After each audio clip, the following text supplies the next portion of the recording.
The time has come where I'm going to do my top 10 fantasy and sci-fi books of all time.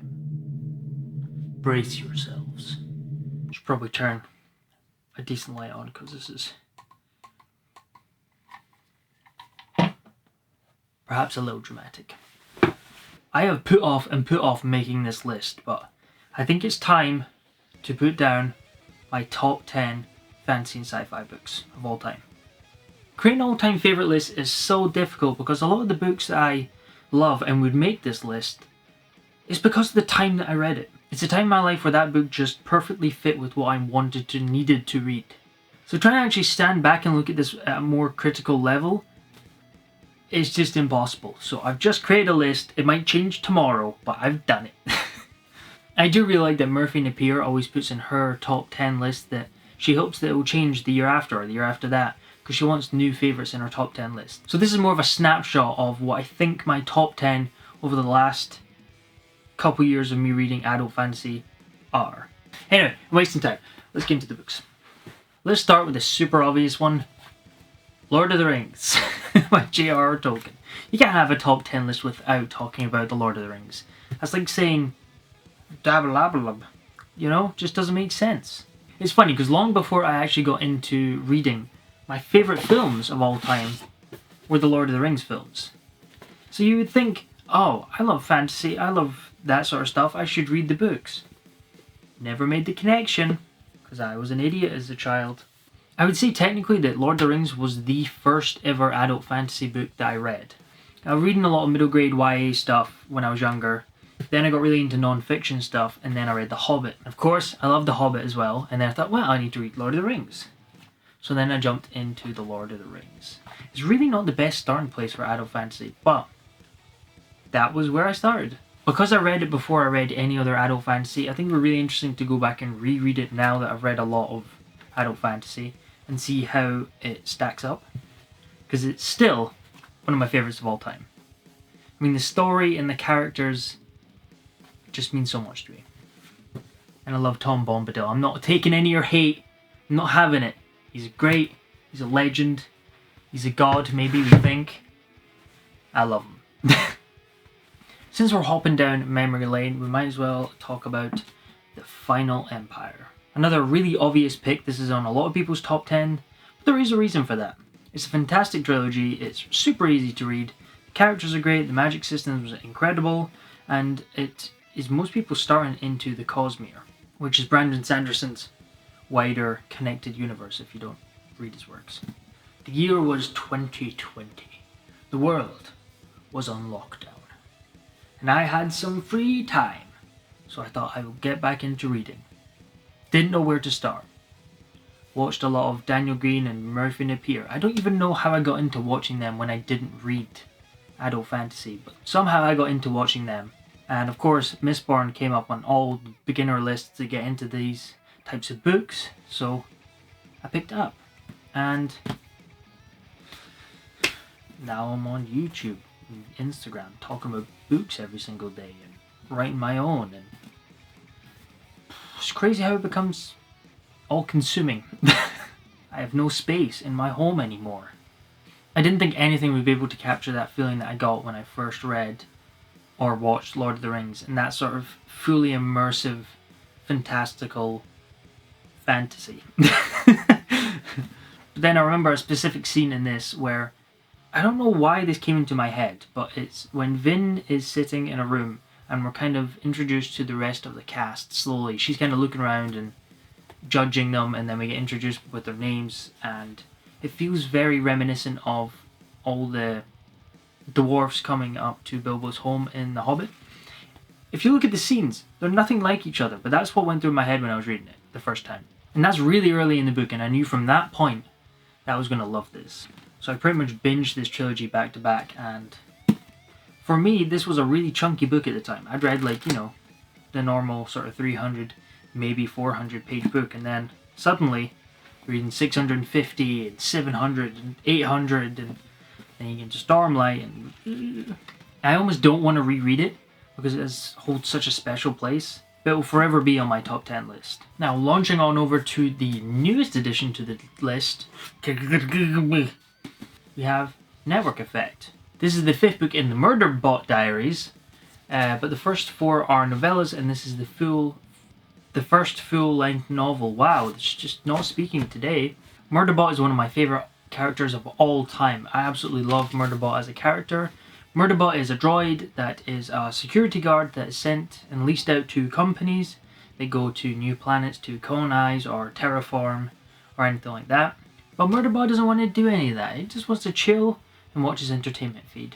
Network Effect took everything from the novellas that I loved and just ramped it up to 11. With the extra page space to flesh out the story and like the mystery plot aspects to it and the humor and the character development all in one book is just... it's so good. The reason I read the Murderbot Diaries novellas was for the character of Murderbot, but the plot in this was really, really fun. It was such a fun mystery to unravel, and it was absolutely hilarious at the end, but it was also really clever the way that Martha Wells managed to structure the book. There are these little interludes, and the way she tied them all together at the end was so good, and how she played with perspective, and read Murderbot Diaries, it's so good. Next up, we have a book that I've not shut up about since the start of this channel. So it would be criminal if I didn't include it on my top 10 list, surely. Flames of Mira. Flames of Mira is a really interesting book because of the character relations between the cast of characters. The main character, Ig, is flesh-bound to do as he's told by his masters, so that creates some conflict. Maybe some Stockholm Syndrome-esque scenes. The setting is fascinating. They live on an uninhabitable icy surface planet, so they all live underground in these sort of tunnel societies where they're clinging close to lava to keep warm. There's a chemical magic system very similar to Mistborn, and there's further lore still that's just hinted at in the first book. I'm so excited to see where some of the lore goes in this. It just feels so full and fleshed out, and like there's a lot to explore and lots of secrets to learn about. Next up, we have The Name of the Wind. There are a few books that made me feel as immersed as the Kingkiller Chronicles. I could just read about Gavoth just walking about the university and doing general classes and then going and chilling with his friends at the pub at night. It's just the way that Rothfuss writes is just so immersive. I know I keep saying that word, but that's genuinely the best way to describe this book. And this also feels like there's just so much to the world and the lore and so many secrets to unfold. There are entire channels devoted just to figuring out all the little secrets and hidden meanings in this book and its sequel, and hints to what's coming up next. All the foreshadowing, and it's just so purposeful in the way that Rothfuss writes it. Prose is absolutely stunning. The world is incredible. There's a reason that this is also super popular. And I felt the same with the sequel. The problem with the sequel, for me, was some of the scenes towards the end were a bit weird. And also, I felt the nesting narrative kind of got too far, and I kind of felt like we were moving further and further away from the main story and main plotline. I'm sure it'll tie back, but when I was reading it, it just felt like we were getting further and further away, which wasn't an issue we had in The Name of the Wind. So that's why I put book 1 instead of book 2 on this list. However, I still loved book 2 as well. So if you somehow haven't read this, I highly recommend it. And I know there's a lot of people that don't want to pick it up because book 3 is not out yet, but even this, the journey that you go on in this book and the second book, it's too good to pass up. Occasionally I get asked, what's your favourite book of all time? Now I have an answer, and I'm not sure it will last forever, but the one I always go back to is Words of Radiance. Now this is so tough because I also loved Rhythm of War so much. I feel like they're almost tied as my favourite book. But I feel like this one is a lot happier than Rhythm of War. Rhythm of War is pretty dark, so I'm going to go with this one. What is there to say about Stormlight Archive? I absolutely adore the characters in Stormlight Archive. Kaladin is also one of my favourite characters of all time. And the way that Sanderson is constantly able to build on the lore and plot that he's already placed down, it's so impressive to have a story of this scope. I don't know how to, it's just Stormlight, just good. When I read the Stormlight Archive and I finally started making connections to the rest of the Cosmere and how even the books in the different series were related to each other, that blew my mind the first time I realised. I don't even know how to describe the plot because there's so much going on, but you don't feel overwhelmed at any point because Sanderson weaves it so flawlessly together and it's so accessible and easy to read. If you haven't read Stormlight Archive, you shouldn't be put off by the page count because it's so easy to read. However, I'd say start with Mistborn and then move on to Stormlight because it's so satisfying when you make all the connections. Next up we have The Ember Blade, which was another book that I learned about from Murphy Napier. The front cover says Lord of the Rings for the modern generation. And of course, they make a lot of connections to these books. You hear a lot of books being the new Game of Thrones and the new Lord of the Rings, just tying themselves to the big franchises in the hopes that people will buy them. But when Murphy Napier was talking about it and said that it's genuinely like Lord of the Rings, I immediately went out and bought a copy. And it really is like Lord of the Rings. And it's more accessible than Lord of the Rings, I would say, because it's got a more modern approach to prose. It's all the classic tropes. It's got, you know, the farm boy, the chosen one, the quest fantasy, the magical item, the creepy old place with a monster inside. But it does it with enough flair and new, unique clothing and the way it's all dressed up that it makes it a really fun read. If you're looking for something classic, something that sort of warm, cozy, classic fantasy feeling, and it's so good. However, I will say, there are some really dark scenes in this book with some of the characters. It touches on things that you definitely wouldn't find in The Lord of the Rings. I also want to add that I really like the prose style in this book. It reads really easily, but it's still got enough flair and uniqueness that I really enjoy the prose. It feels very Scottish. A Scottish Lord of the Rings. That's how I'm going to sell this, yes. But come on, anything that's compared to Lord of the Rings, you know it's going to be good. Pretty much around the same time as I was reading The Ember Blade a couple years ago, I also read The Rage of Dragons, and its sequel, The Fires of Vengeance, which made it onto this list. This is an African-inspired fantasy, it's a military fantasy, and it's very character-driven. And it has dragons! Book 1 starts with Tao, a young boy who is training to join the Guard. There are those in this world that are gifted, and of course the main character Tao is giftless, but it really shows his tenacity and his perseverance throughout the series. Watching Tao just constantly push himself harder and harder is just, it's inspiring, even though he's a fictional character. And in book 2 we get more world building and we get further character development. There are some complaints that Tao is very one note in Rage of Dragons. His main focus is revenge and that takes up most of his personality in this book. With the situation he's in, it makes complete sense to be completely rage. And how he deals with that and how he pushes himself harder and harder and finds ways to train harder than everybody else is exactly the magic of the Rage of Dragons and Tao as a character. And it's very likely we will get book 3 this year, so read Rage of Dragons. Next up we have a book that I wasn't sure I was going to put on this list, but every time I put it beside something else that I was thinking about putting on this list, I thought, no, you know, I enjoyed this book more.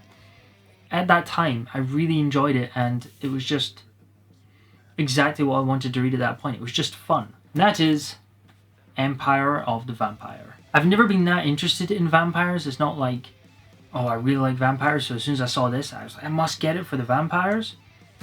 But having this fully fleshed out fantasy world that feels so full with life and well realised, and it just happens to be that the antagonists are vampires in this. This uses a framing narrative much like The Name of the Wind, so it has Gabriel, our main character, who is a vampire killer, known as a Silver Saint, in a prison cell telling his story to a vampire. I love Gabriel as a character. He doesn't want to tell this vampire everything, so he kind of jumps a bit about with the narrative. We get a younger Gabriel, and we also get a slightly older Gabriel, and of course we have Gabriel in the cell with the vampire. So it's piecing together all the story and what happened and how the vampires kind of overrun the world. This idea of the narrator being in the future looking back on events is something that I absolutely love in books. I've said it a good number of times on this channel. But it's a world overrun by vampires, and Gabriel is known as the last Silver Saint, which raises questions of what happened. How did he get there? How did he get so bad? Is that the end? Is it just going to be bad forever? But not just that, just the minutiae of each individual chapter and scene and section is really fleshed out and feels real, and it's a very interesting world to read about. and the prose is absolutely stunning. I love the prose style. I picked up Nevernight back when I first started reading adult fantasy, and the prose put me off. It was quite heavy with the metaphors, whereas this feels like a nice, happy medium. And it's a big, chunky, full adventure, which we like. Another really cool thing is we do get full art illustrations. And that's in all editions of the book. That's just, you get full art illustrations, and there's quite a few throughout the book. But it's really good, and we should get the sequel very soon as well. I think this year.